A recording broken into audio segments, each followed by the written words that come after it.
일본이 적의 미사일 기지를 타격할 수 있도록 반격 능력을 포함하는 안보 문서를 확정한 날, 중국이 항모전단을 동원해 무력 시비에 나섰습니다. 중국은 특히 일본이 중국의 위협을 과장해서 군사력 확대 명분으로 삼는다고 거세게 반발하고 있습니다.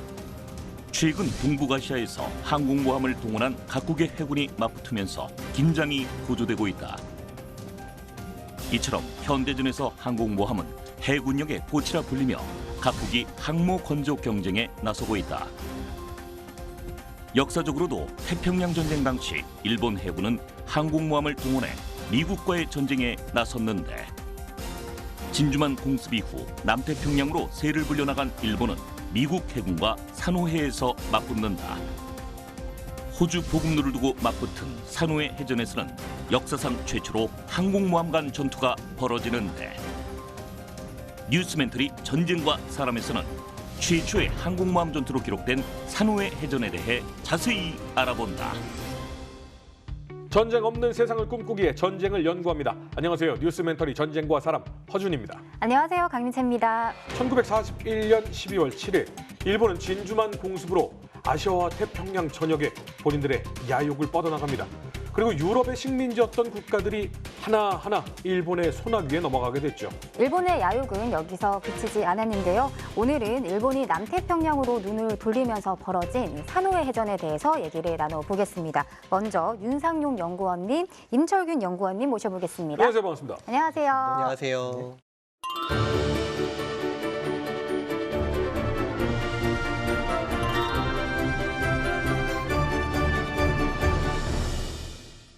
두 연구위원님을 모시고 이야기를 하니까 왠지 오늘 지식이 뿜뿜할 것 같다. 네. 네, 2차 세계대전 이 산호해 해전에 대해서 오늘 얘기를 나눠보려고 하는데요. 산호해 해전이 일어날 당시 배경은 어땠나요? 당시 일본은 진주만 공습을 실시를 했죠. 다들 아시겠지만 대단한 성과를 거두긴 했습니다. 겉으로 보기에는 그런데 정작 거기서 제일 중요한 미 태평양 함대의 항공모함들을 경멸하는 데는 실패합니다. 물론 수상함 전력의 피해가 컸죠. 전함 4척이 침몰하고 표적함도 가라앉고 구축함 4척, 전함 4척, 순양함 3척 정도가 이제 대파를 당하고 이런 막대한 피해를 입긴 합니다. 병사들도 병력들도 3,000명이나 이제 사상을 당하고. 그런데 진주만의 수심이 그렇게 깊지가 않아요. 네네. 그래서 미국이 저 가라앉은 침몰한 배들을 끄집어냅니다. 그 침몰한 함정들이 그렇게 큰 손상을 입지도 않았고요. 지금도 침몰된 그 애리조나호가 눈에 보여요, 이렇게. 맞습니다. 네. 그렇기 때문에 저기서 이제 건져낸 함선들을 다시 수리해서 내보내는 미국의 전시 공업 생산력, 그 생산 능력이 이제 발휘되기 직전의 상황인 겁니다. 근데 여기서 일본 제국 해군이 저는 이 진주만 공습을 실패했다고 보는 사람 중에 하나인데요. 진주만을 공습하면서 제일 중요한 목표 2가지를 놓쳤어요. 네네. 하나는 아까 말씀드렸던 항공모함이고요. 네. 나머지 하나는 탄약고, 유류고, 무기들이 들어있는 병기창들을 날려버렸어야 됐습니다. 네네. 지휘부와 함께. 근데 이거를 못했으니까 미국의 공업 생산력은 엄청나잖아요. 네. 그래서 플랫폼만 오면은 진주만은 다시 전진기지가 될 수 있는 거예요. 네. 그걸 간과한 상태로 일본은 당시 자신들이 보유했던 탄약의 절반 가까이를 퍼부었는데 정작 부셔야 될 목표물들은 하나도 부수지 못한 거죠.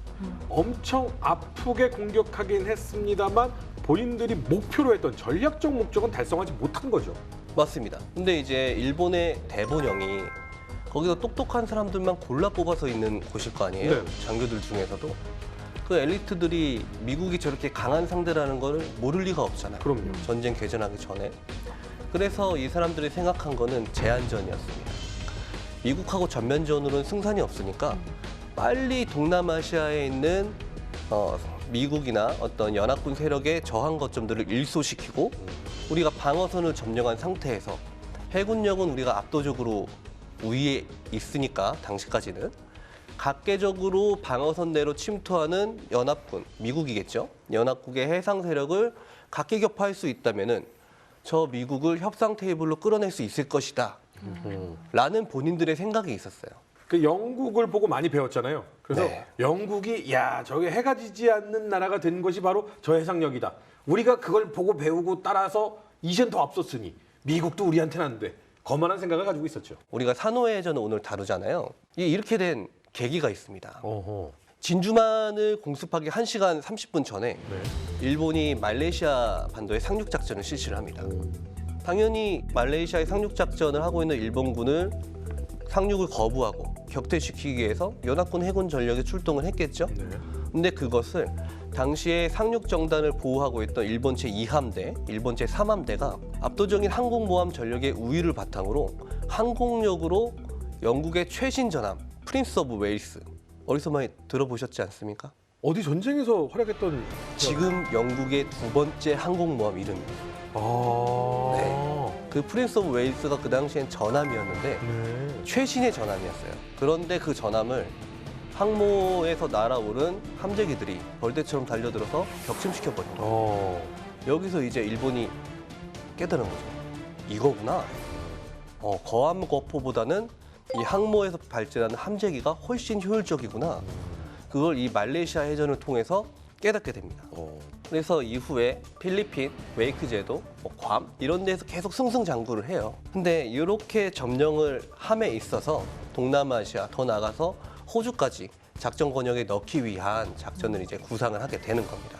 일본이 이 대동아 공영권을 설정할 때 처음부터 이 남양 지역에 관심이 많았습니다. 그러니까 남태평양 지역까지 그 대동아 공영권의 이제 확장 영역으로 이제 확대하겠다라는 게 이제 일본의 구상이었고, 이게 전쟁 지속을 오랫동안 하기 위해서는 뭐 필수 자원이 몇 가지가 있는데 당연히 가장 필요한 건 석유입니다.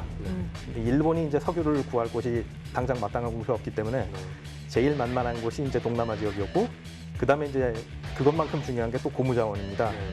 왜냐하면 이 정도로 탄성이 있으면서 또 밀폐까지 되는 재료 자체가 잘 없기 때문에 뭐 여기저기 많이 들어갑니다. 그렇기 때문에 이제 이 지역을 갖다 전쟁 지속성을 유지하기 위해서는 반드시 필요했던 그런 이유도 있었고요. 이제 일본이 이렇게 동남아시아로 뻗어나가는 것을 연합군이 모를 리가 없잖아요. 그렇죠. 그래서 당시 이 동남아시아 지역의 식민지를 가지고 있던 연합국 세력들, 그러니까 미국, 영국, 네덜란드, 호주는 자기 본토가 위협받고 있으니까 네. 이 4개 국가가 모여서 통칭 ABDA라고 하는 사령부를 바타비아라는 곳에서 설립합니다. 그게 1942년 1월 15일의 일입니다. 요거를 설립을 하고 나서 발리섬에 있는 연합군 해군을 공격하겠다고 일본이 구축함 4척 보냈어요. 네. 근데 당시 해군력으로 보면 구축함 4척은 크게 높은 전력이 아니거든요. 그렇죠. 뭐 일부 아주 극히 일부만 네. 보내면 되는 거죠. 근데 여기에 대응한 연합군 해군은 순양함 3척, 구축함만 7척이 갑니다. 네. 근데 막상 붙어보니까 이 일본 구축함 4척 중에 1척 침몰하고 나머지 3척이 이것들을 다 깨버려요. 네, 이겨버린 거예요. 오호. 그 다음에 연이어 해전에서 일본은 전력이 그렇게 높지 않았는데 더 전력의 우위에 있던 연합해군들이 오히려 격퇴를 당합니다. 아무래도 그럼, 실전 네. 경험이라든가 뭐 이런 것들이 전투 경험이 많다 보니까 네. 초창기에는 어떤 미국의 어떤 기술력 뭐 이런 것들이 아주 우위에 있지 않은 상황이니까 가능했던 일이겠죠. 그리고 제일 중요했던 패인 중에 하나가 네. 지휘 통제 체계가 일원화되어 있지 않았었어요. 아하. ABDA 뭐 연합을 결성하긴 했지만 네. 그게 육군을 지휘하는 메가더 장군과 네. 해군을 지휘하는 해군 사령부 사이에서 별로 뭐 작전 교신이 안 됩니다. 그러니까 오히려 육군 폭격기한테 자기들이 공습을 받기도 하고 오. 그런 사례들이 왕왕 발생을 하거든요. 그래서 이제 1942년 3월 7일까지 4개월 동안 일본 해군이 정말 놀랍게도 단 한 번도 지지 않아요. 오. 무적함대가 된 거예요. 네. 그러다 보니까 이제 대본령이 정부하고 회의를 합니다. 세계 정세 판단. 그래서 우리가 인도하고 미얀마로 육군이 진출을 하는 데 있어서 위협이 되는 후방의 연합군 해군 세력을 해군이 제거를 해달라 라고 하니까 해군도 이제 소탕전에 들어가게 되는 거죠. 그 상황에서 이제 제일 중요한 방어선이 호주 북부에 보이는 지도에 보시면 퀸즐랜드 일대가 포함되는 툴라기, 라바울, 포트 모레스비 일대, 저 일대를 연하는 삼각선이 있거든요. 네네. 좌측에 호주 퀸즐랜드 일대에 있는 게 포트 모레스비고 우측에 있는 게 툴라기, 북쪽에 있는 게 라바울인데 저기를 연하는 삼각선을 점령하는 것이 당시 제국 해군한테 굉장히 중요한 과업이 돼버린 겁니다. 이게 이제 설명을 드릴 애모 작전의 배경이 됩니다. 애모 작전이요? 왜 애모예요? 군인들이 이 이름 짓는 거 아주 선수입니다. 딱 보면 항상 그래요. 그 뉴기니의 수도 이름이 포트 모레스비거든요. 네. 거기서 M, 아, 바다잖아요. 네. 바다 해군이 작전하니까 오션, 그래서 MO. 그래서 MO 작전인 겁니다. 생각보다 간단하네요. 아니 근데 보통 저희가 그 일본군의 작전 수행하는 모습들을 이렇게 영화나 뭐 드라마나 이렇게 보다 보면 정글에서 싸우는 모습들이 많이 머리에 떠오르거든요.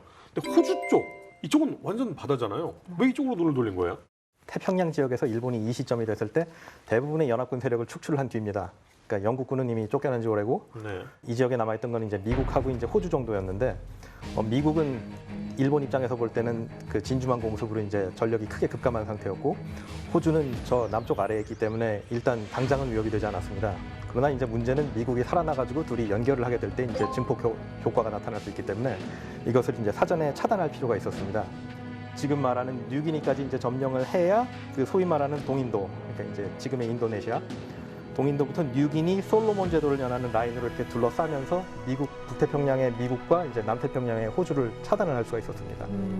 그러니까 이제 그 전에 일본이 자꾸 야욕을 드러내니까 미국이 너희들 이러면 내가 아무것도 안 줘라고 하면서 석유라든지 모든 재료들을 다 수출 금지를 시켜버리고 그렇죠. 예, 고립을 시켜버리잖아요. 그렇죠. 예. 그러니까 일본이 자원을 일단 얻어야겠고 미국이 복귀하고 호주하고 만나서 이 연합을 하는 것을 막기 위해 그 라인을 꼭 눈을 돌려야 했다. 그렇습니다. 예. 이거 애모 작전의 이 계획은 어떻게 되나요? 사실 애모 작전이라는 것 자체는 일본이 굉장히 옛날부터 입안을 했습니다. 그러니까 알려지기로는 뭐 1938년 그 미국과 이제 개전하기 전부터도 계획은 짜고 있었다고 하는데 실제로 결행 날짜만 빼놓고 그 염두에 두고 있었습니다. 애당초 이 남양 지역을 점령하는 게 이제 처음부터 일본의 관심이었기 때문에. 그래서 이제 계획 자체는 4단계로 나눠가지고 과달카나를 점령해서 툴라기 섬을 장악을 하고 거기에서 이제 수상기 기지를 확보하는 게 이제 첫 번째 단계입니다. 이게 이 지역에서 일본이 굉장히 수상기 활용이 폭이 넓습니다. 왜냐하면은 일반 항공기 같은 경우는 활주로가 필요한데 활주로가 태평양 지역에서 확보를 하기가 굉장히 힘듭니다. 네. 그러니까 땅을 확보하든가 아니면 항공모함이 있어야 되는데 그게 어렵기 때문에 이 바다가 망망대해가 펼쳐진 데가 많은 태평양 영역에서는 아무래도 수상기가 유리합니다. 그리고 루이지아드 군도를 점령한 다음에 이제 다른 수상기 기지를 확보를 합니다. 그리고 뉴칼레도니아, 피지, 사모아를 갖다 점령을 하면서 이제 그 자연스러운 방어선을 형성을 합니다. 그리고 세 번째 작전은 이제 트루크 제도. 트루크 제도에서 함대가 출항을 해서 솔로몬 제도를 거치면서 미군을 차단을 합니다. 그리고 여기까지 성공을 하면은 호주의 퀸슬랜드를 공격한 후 요크만 북쪽에 있는 썰스테이 섬이라는 곳을 점령을 합니다. 그렇게 되면 이제 자연스럽게 이제 사실상 장악이 끝났는데 마지막 단계는 라에, 살라마우와 부나의 해군 항공대를 이제 시켜서 그 포트 모레즈비에 폭격을 가하고 사실상 폭격이 다 끝나고 나면은 육군이 들어가서 쉽게 말하자면 그 포트 모레즈비에 깃발을 꽂으면서 전쟁이 끝납니다. 요즘 인터넷에서 그 유행하는 뭐 유명한 말 중에 하나가 호주는 뭐든지 커 뭐 이런 말 사실 있었거든요. 근데 지금 보면 호주 북부와 태평양을 잘라놓겠다라는 대동아 공영권 안에 이거를 집어넣겠다라고 하는 것은 사실 범위가 상당히 넓습니다. 이 정도 넓은 지역을 지켜내겠다, 우리가 막아내겠다라고 하면은 준비를 엄청 해야 될 것 같은데요. 준비 많이 했죠. 당시 일본이 가용할 수 있었던 전력들의 상당 부분이 들어갔는데 우선 전체적인 지휘는 제4함대의 사령장관이었던 이노우에 시게요시 중장이 지휘를 했고 경순양함 카시마에서 지휘를 했습니다. 주요 전력은 항모 3척, 항공기 139기로 이제 되어 있었고요. 여기에 맞서는 연합군의 전투 서열은 한 순양함 8척, 구축함 7척, 항모 2척. 상대적으로 공세부대였던 일본군보다는 적은 규모였죠. 전투기의 성능을 우리가 잠깐 살펴보고 가면 당시 일본의 대표적인 전투기는 제로센이었습니다. 제로센이 당시에는 지금의 F-22 버금가는 그런 공포를 미군한테 심어줬었어요. 네. 제로센이 저속에서 회전 반경이 상당히 짧습니다. 그러다 보니까 당시에는 기총소사로 공중전을 해야 되니까 돌고 파이팅을 꼬리 잡히면 끝이거든요. 그렇죠. 꼬리를 너무 잘 잡는 거예요. 일본이 그러면 저 제로센의 엔진 성능이 그만큼 좋아서 전투기를 잘 만들어서 저렇게 되느냐? 그게 아니었습니다. 그럼요. 우리 어르신들 중에 골다공증 걸리신 분들 계시잖아요. 네네. 뼈에 구멍이 이렇게 송송 뚫려가지고 네네. 전투기의 기골이라고 해서 프레임 바디가 있습니다. 네. 날개도 그렇고 동체도 그렇고 이런 곳에 구멍을 송송송 뚫어놔요. 아, 가벼워지게. 네. 그래서 동체 중량을 극단적으로 경감시킵니다. 그러니까 저게 저속에서는 당연히 회전 반경이 짧겠죠. 대신에 기골이 약하니까 네. 저 당시에는 주요한 전술 중에 하나가 급강하 다이빙인데 그렇죠. 그걸 못합니다. 아, 왜 못해요, 근데? 250km가 넘는 속도에서 급강하 다이빙을 해버리면은 날개가 분해돼 버려요. 어? 맞아요. 중력을 그대로 받으니까. 네. 네. 아, 그리고 약하구나. 250km가 넘어가면은 거기서부터 이제 엔진에 과부하가 걸려가지고 아. 비행 성능이 급격하게 떨어집니다. 아. 거기다가 날개 구멍까지 뚫었는데 조종사의 생존성을 뭐 생각을 했을 리가 없잖아요. 아. 방탄판 당연히 없죠. 그리고 저 전투기 기름으로 가는 거잖아요. 네네. 항공유가 지금 존재하는 모든 기름들 중에 순도가 제일 높기 때문에 네. 물꽃만 튀기면 불이 붙거든요. 어허. 근데 항공유가 보호할 수 있는 어떤 보호판이나 소화 설비도 떼버렸습니다. 다 가볍게 만들려고? 네. 아. 기동성을 극대화하기 위해서. 아. 스치면 가는 거예요. 아.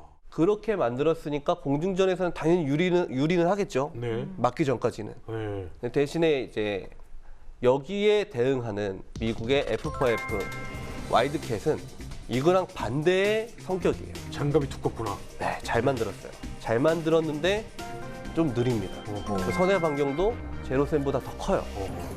그래서 저속에서 1대1로 붙었을 때는 제로센은 이길 방법이 없어요. 네. 미국도 이 성능 차이를 보고서 굉장히 신기해했습니다. 네. 우리가 그렇게 비행기를 못 만드는 나라가 아닌데 어떻게 이렇게 격차가 생길까? 근데 제 기억에서는 알류산 전투인가 어디에서 그 온전한 전투기 한 대가 입수가 됐습니다. 입수가 되죠. 예, 그래서 그걸 분해해보고 나니까 이제 뚜껑이 까였죠. 이제 그러니까 뭐 다 빼냈고 아무것도 없고. 얘들은 그냥 조종사 목숨은 상관 안 하는구나. 그렇죠. 그래서 그때 이제 결론을 내린 게 그냥 우리 방식이 맞구나. 근데 일본의 이 계획을 미국이 알았을 것 같거든요. 알았죠. 42년 3월까지 당시 미국의 대일본 도청 성공률은 약 15% 정도 육박했습니다. 그러니까 다른 모르지만 떠듬 하면서 단어 한두 개 정도는 알아낼 수 있는 수준이었던 거예요. 그게 두 가지 코드가 있는데 그중에서 아로 코드의 경우에는 발송되는 신호의 최대 85%를 4월까지 잡아낼 수 있는 수준까지 올라갑니다. 그러니까 42년 3월에 이미 에모 작전, 데스네 하는 말들이 이미 미군에서는 잡혔던 거예요. 어허. 에모 작전? 이게 뭐지? 그런 궁금증이 계속 생기고 있던 와중에 4월 13일에 일본 항모 쇼카쿠하고 주이카쿠가 이동하고 있다는 첩보를 영국군이 캐치를 하게 됩니다. 캐치를 해서 그걸 미군한테 넘겨주죠. 그 과정에서 이제 신임 제독이었던 니미츠와 참모들이 정보 판단을 해보니까 포트 모레스비가 주요한 표적이 될 수 있겠다. 그런 작전을 아마도 할 것 같다. 근데 자꾸 에모 작전 거리니까 아마도 이게 이 일대 어딘가에서 하는 작전 같다. 라는 수준의 판단까지는 오게 되는 거죠. 네. 대략적인 방향을 알아냈다라는 뜻이 되는데, 자, 미국은 어느 정도 감을 잡았습니다. 자, 그러면 에모 작전은 어떻게 시작이 됩니까? 그 이노우의 시게위시 중장이 이제 지휘를 해서 5월 3일부터 이제 공격을 시작을 합니다. 그래서 지금 미측은 통신감청으로 이제 대충 진로가 이제 툴라기 방향이라는 것을 파악을 했기 때문에 그 프랭크 플래처 소장이 지휘관을 맡아서 제11, 17기동함대를 합치고 그다음에 내려가는 길에 이제 호주와 조울을 해서 연합함대를 형성을 했습니다. 그리고 5월 5일에는 그 제44기동함대가 거기에 다시 합류를 하고 그 이렇게 과다카날 남쪽으로 이동을 하고 있었는데 여기서 이제 요크타운이 주변을 수색해야 되기 때문에 정찰기를 갖다 계속 날립니다. 그 과정에서 와일드캣 4대가 일본의 그 H-6K 구식 대형 비행정을 하나 맞닥뜨렸습니다. 이것도 이제 주변을 수색하고 있던 항공기였는데 그 이 와일드캣 4대가 이제 당연히 붙어가지고 이 기체를 격추시켜 버렸습니다. 그래서 이 기체를 격추시켰을 때 하필 이 수상기는 본대에다가 알리질 못했습니다. 지금 미군한테 격추당한다고. 미국한테 걸린 거를 일본은 모르는 상태가 되는 거네요. 일단은 그랬죠. 어허. 그러나 이제 일본 쪽도 일단 정찰을 내보냈는데 한참을 기다려도 돌아오지 않으니까 처음부터 약간 이 해역 근처에 미군이 있다고 의심을 하고 있었던 상황이기 때문에 이거는 뭔가 그러니까 쉽게 말하자면은 심증은 가지만 물증은 없는 이제 그런 상황이 됩니다. 그래서 이제 진주만 태평양 사령부는 통신 정보에 근거해서 이제 5월 10일에 포트 모레스비 근처에 이제 일본이 상륙 작전을 시작할 것이라고 이제 예상을 했습니다. 그리고 이 기동함대에다 통보를 하기를 분명히 상륙 작전을 하면은 그걸 지원하는 항모가 근처에 있을 것이다. 그러니까 이제 주의를 해야 될 것 같다. 라고 이제 얘기를 해서 다시 출격을 합니다. 네, 그럼 일본 사령관에 대한 얘기는 들었는데 연합군 사령관은 누구였어요? 예, 프랭크 플래처 제독입니다. 이게 소장이었던 분인데 사실 이분이 굉장히 좀 평가가 저평가된 경향이 굉장히 강합니다. 이 저평가됐다는 말은 뭐냐면은 이분이 실제로는 기동함대만 5개를 지휘하면서 그 태평양 전쟁 개전하고 연합군이 처음에 달성했던 첫 세승리를 이끌었던 분입니다. 그래서 플래처 제독은 일단 이 통보를 받고 17기동 함대를 재급유를 시켜서 다시 출격을 시킵니다. 일본 역시 경항모 쇼호를 갖다 해역으로 급파를 합니다. 그래서 이제 쌍방이 지금 서로 근처에 있다는 건 이제 감을 잡았기 때문에 계속 이제 위치를 수색하면서 이제 야간에 정찰기를 내보내고 이제 찾기 시작을 하는데 문제는 밤이다 보니까 이제 육안으로 찾기에는 좀 무리였죠. 일부러 그리고 우리도 찾고 있지만 적도 나를 찾고 있다는 걸 알기 때문에 불을 다 끄고 위에서 잘 안 보이게끔 했을 거고요. 그런 문제도 있겠죠. 예, 그러다 보니까 이제 결과적으로 야간이라 두 함대는 서로 그냥 쉽게 말하자면 장림이 그냥 더듬듯이 계속 뒤지다가 심지어 이제 어느 시점에는 두 함대가 130km까지 접근을 했는데 사실 130km라 그러면 그렇게 가까운 거리는 아니지만 어쨌든 그 정도 거리까지 왔지만 두 함재기들이 정찰기들이 서로를 못 찾고 그냥 지나가 버립니다. 서로의 작전 반경이 가능한 지금 지역까지 왔는데 서로 못 봤어요. 네. 그리고 나서 이제 날이 밝았습니다. 날이 밝고 나서 부겐빌 남방 60마일 해상을 남진하고 있던 일본군의 어모부대가 쇼호 항모였어요. 쇼호 항모 보시면 아시겠지만 저 항모가 정규 항모가 아니에요. 네. 그 일본이 해군 함정의 총 톤수를 제한하는 조약 때문에 급하게 개조를 했거든요. 보시면은 전함 위에다가 비행갑판 갖다 얹었네요. 얹어놓은 상태예요. 그리고 약간 끝을 이렇게 튀어나오게 올려가지고 날아가기 쉽게. 저러다 보니까 저기에 탑재할 수 있는 함재기 자체가 많지가 않아요. 그러네요. 갑판에 올릴 수 있는 게 다거든요. 근데 저거를 이제 발견을 합니다, 연합군이. 연합군이 육상 폭격기 4대가 저걸 발견을 하고 곧바로 폭탄 12발을 이제 떨구는데 한 발도 못 맞춰요. 아이고야. 네. 뭐 유독 지금처럼 대한 미사일이 아니다 보니까 한 발도 못 맞추고 오히려 쇼호에서 발진한 제로센한테 요격을 받아가지고 어이구. 다격추 당합니다. 하긴 근데 폭격기는 제로센의 뭐 기동성과 선회력을 따라갈 수 없는 그렇죠. 발견되면은 그냥 떨어지는 네. 비행기죠. 한편 이때 미군은 플래처 제독이 이제 크레이시 제독한테 크래시 제독의 부대가 지원 부대고 플래처 제독이 이끄는 항모가 포함되어 있는 부대가 본대였거든요. 네. 이 지원 부대를 조말드 수로로 이동해라라고 지시를 하고 자기는 침노를 북쪽으로 바꿉니다. 네. 그러니까 항모 전단을 보호하고 있는 지원 부대를 따로 떼내서 보냈다는 거는 자기는 맞아 죽을 걸 각오하고 보낸 그렇죠. 거거든요. 그럼 포트 모레스비만큼은 무슨 일이 있어도 지켜야 된다라는 각오로 이제 보냈고 운명의 시간이 이제 다가옵니다. 5월 7일 08시 15분에 정찰부대에서 미군의 정찰부대입니다. 네. 정찰부대에서 적함 발견. 동경 152도 27분, 남이 10도 03분, 항모 2척, 중순양함 4척 이렇게 보고가 들어온 거예요. 본대다 이건 무조건. 예. 걸렸다. 다 내보냈죠.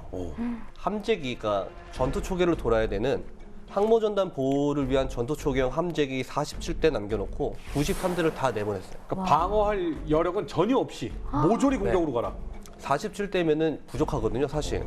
캡이 돌아갔다가 착함하고 재구비하고 재출격하는 것을 고려하면은 47대면 굉장히 부족한 숫자예요. 그렇죠. 근데 90몇 대를 보냈으면은 올인한 거죠. 네. 보냈는데 93대가 다 이륙한 직후에 무전 보고가 하나 더 들어와요. 뭐? 정정, 중순양함 2척, 구축함 4척. 항모가 아니잖아 이러면. 예. 본대가 아니네. 여기서 이제 플래처 제독이 고심에 빠졌죠. 이거를 불러드려야 돼? 묵고 더 불러가? 근데 이제 한 번 보고가 더 들어와요. 네네. 틀림없는 항모 발견. 이러고 보고가 들어오니까 네. 이제 묵고 더 불러 가기로 합니다. 그냥 가야지. 그래서 보냈는데 이 항모가 본대의 항모가 아니고 어모부대의 쇼호였던 거예요. 아, 작은 예. 항모였구나. 하필 걸려도 별 도움 안 되는.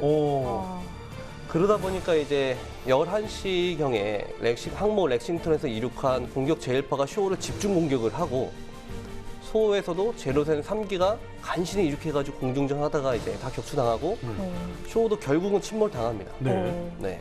사실 그래도 의미를 부여하자면은 이게 지금 태평양 전쟁 개전하고서 미국이 처음으로 격추시킨 항모 비슷한 물체입니다.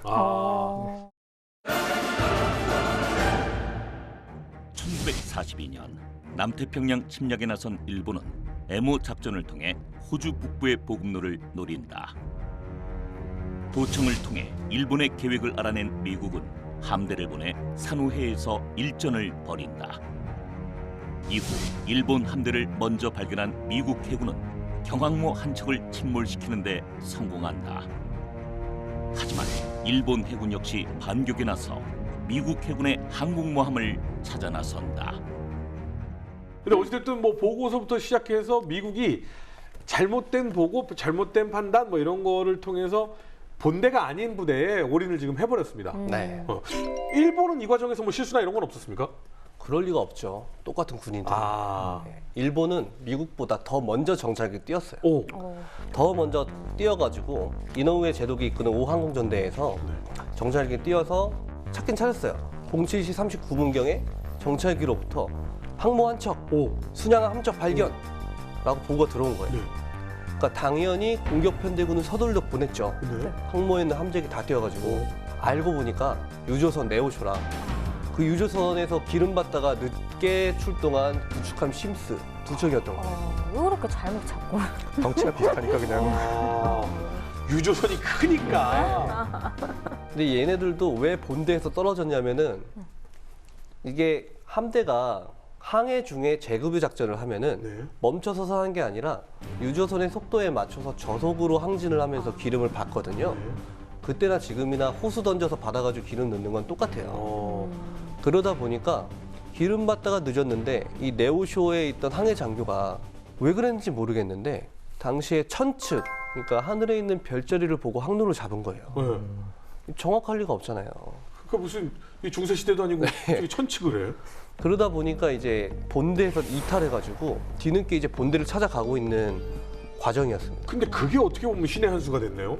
이 네오쇼도 격렬하게 항전을 해가지고 아, 네오쇼가 또 격렬하게 항전을 해요? 그 와중에서 일본의 함재기 몇 대를 또 격추시킵니다. 유조선에서? 네, 그 네오쇼가 좀 버티다가 나중에 이제 결국 화재로 인해 침몰을 하게 되는데, 그렇겠죠. 네. 그런 상황이 이제 벌어지고 있는데 당시 이노우에 제독은 바다에 있는 게 아니라 라바울에 있는 사령부에 있었어요.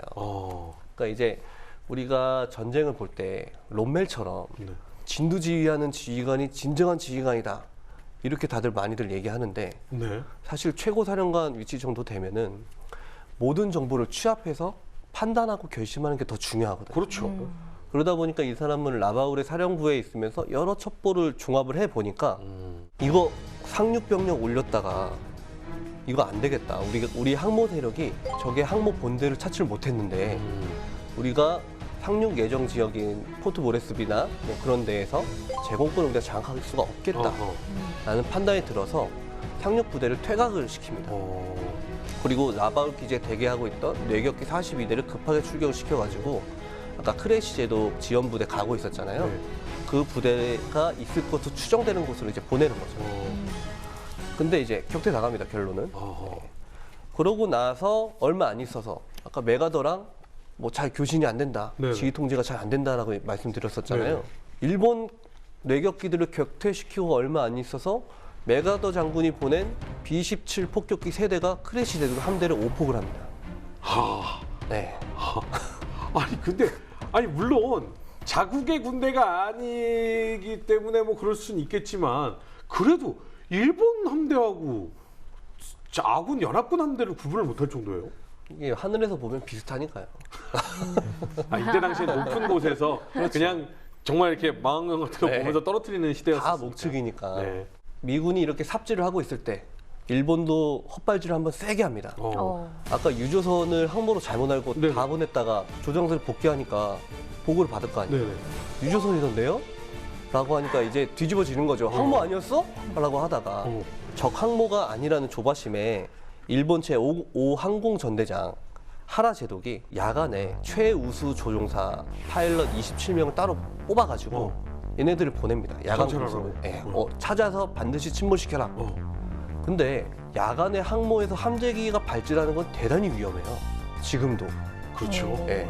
어차피 이륙과 착함은 조종사의 기량으로 해야 되기 때문에 어레스트 훅을 어레스트 와이어에 정확하게 걸지 못하면 그대로 바다로 침몰이거든요. 그 야간에 밤에 망망대해에 전투기를 사방으로 보낸다 한들 보일 리가 없잖아요. 등화 관절을 하고 있으면 레이더가 없는 이상 보낸 27대 중에 6대밖에 귀환을 못해요. 그 최우수 파일럿을 의미 없이 다 희생시킨 거예요. 아이고야. 그래서 이렇게 양측이 헛발질을 하면서 이제 거리가 100마일, 그 거리에서 이제 또 하룻밤이 지나가고 나서 이제 결전의 8일 날 해상망명종이라고 하죠. BMNT 1시간 45분 전에 일본에서 정찰기를 먼저 띄웁니다. 그리고 BMNT 1시간 후에 미군도 정찰기를 띄워요. 여기서 이제 영화 같은 상황이 발생합니다. 양측의 정찰기가 맞나요? 양측의 함대를 거의 비슷한 시간에 찾아내요. 네, 본대를. 그러면서 동시에 보고를 합니다. 적 부대의 속도, 침노, 뭐 함대의 포진 구성. 그러니까 이제 당연히 보고를 받은 양측의 본대에서는 모든 함재기를 다 띄워 올려겠죠. 주이카쿠, 쇼카쿠에서 발진한 일본의 함재기는 69대. 요크타운하고 렉싱턴에서 발진한 미국의 함재기는 총 84대였습니다. 얘네들이 발진을 했는데 미군 함재기가 먼저 찾아요. 10시 57분경에 일본 항모 전단을 발견을 했는데 하필이면 일본 항모 전단이 있는 위치 일대에 동남아잖아요. 네. 갑자기 스콜이 쏟아집니다. 그러니까 아까 84대 발진한 네. 함재기 중에서 몇 대 못 찾아요. 58대 정도만 공격에 가담을 한 거예요. 함재기들이 함정을 공격할 때 명중률이 그다지 좋지 않잖아요. 그렇죠. 그 58대가 공격에서 뭐 어뢰도 떨구고 폭탄도 퍼붓고 하는데도 명중에 잘 안 돼요. 그러다 보니까 폭탄 3발 정도만 이제 쇼카쿠에 명중을 시키게 되는 거죠. 세대 갖고는 항모를 떨구기가 쉽지는 않죠. 불가능하죠. 네. 갑판에서 화재 정도 발생을 한 수준이어서 쇼카쿠는 즉시 화재를 진압하고 트럭을 향해서 이제 전장을 이탈을 합니다. 네. 그 상황에서 쇼카쿠가 이제 두드려 맞고 있을 때 일본도 보냈잖아요. 그렇죠. 근데 미군의 함대가 포진하고 있는 지역은 스콜이 내리지 않았어요. 맑았구나. 네, 그 69대가 미군 항모들을 찾아냅니다. 그래서 요크타운이 필사적으로 이제 어뢰를 피했는데 함재기의 폭격이 집요하게 계속되다 보니까 직격탄하고 지근탄에 몇 발 맞고 요크타운도 이제 전투 불능 상태에 가고요. 렉싱턴 항모는 이것보다 더 심했어요. 배가 이렇게 가고 있으면 이 함수 양 옆에 어뢰가 한 발씩 맞은 거예요. 아이고야. 꽝꽝 하고 맞으니까 항모가 이거를 급격한 기동을 통해서 변침을 해야 되는데 네. 그래야 쏟아지는 포탄을 피할 거 아니에요. 그렇죠. 그걸 못하니까 앞으로 갈 수밖에 없잖아요. 이 상황에서 일본 폭격기하고 내격기들이 계속 폭격을 하는 겁니다.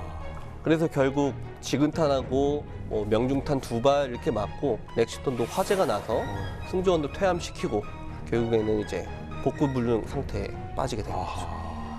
네, 근데 서로 있다는 걸 알았잖아요. 그런데도 발견이 어려웠던 이유는 왜 그랬어요? 사실 이게 레이더의 그 기술적인 한계를 갖다 좀 생각을 해볼 필요가 있습니다. 시작 자체는 일본에서 했지만 어쨌든 연합군 진영에서는 이제 영국이 제일 먼저 도입을 해서 쓰고 있었습니다.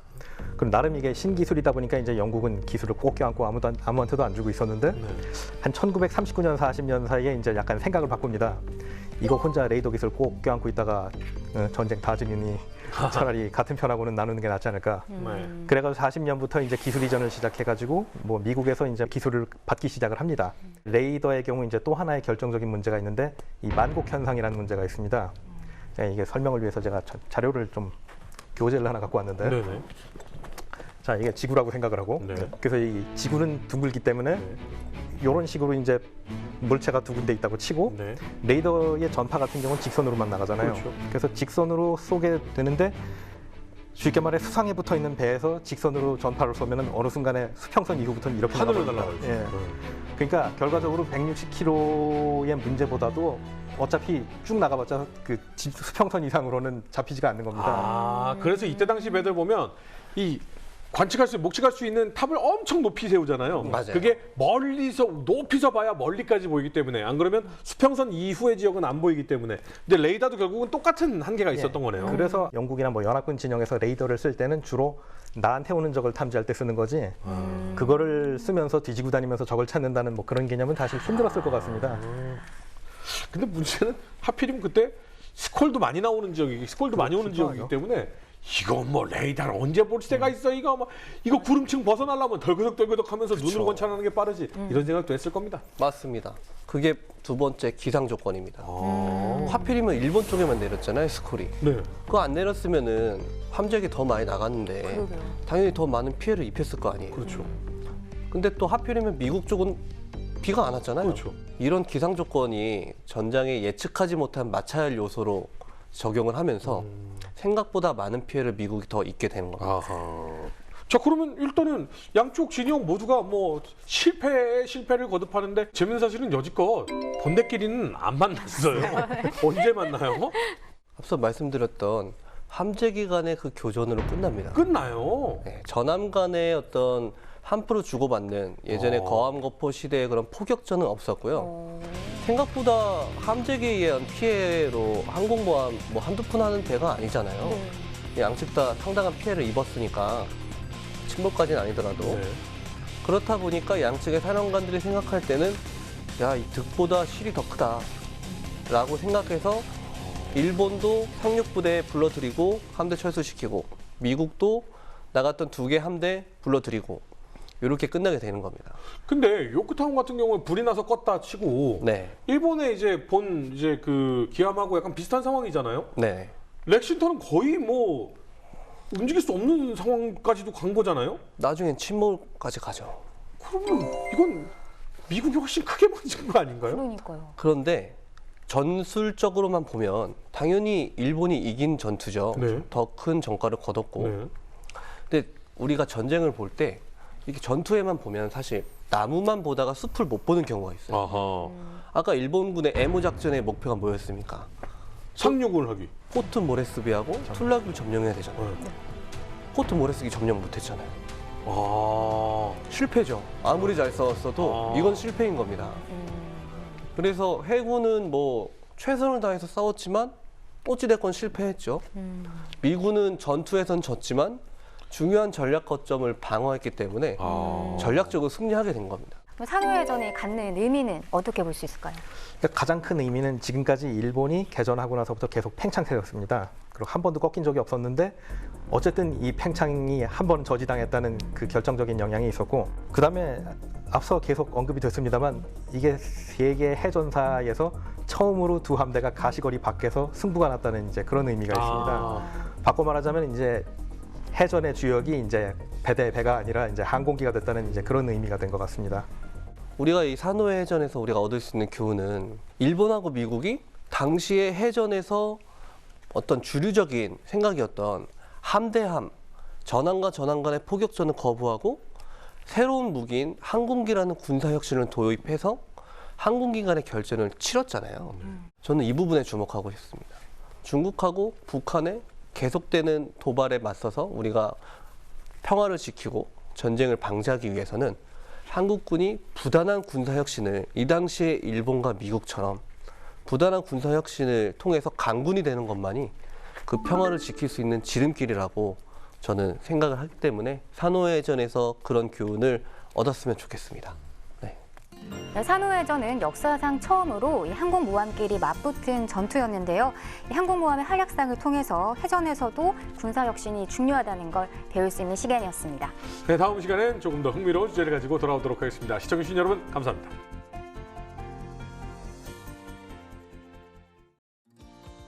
네, 유전사를 시청해 주셔서 감사드립니다. 유익한 시간 되셨다면 구독과 좋아요 부탁드립니다.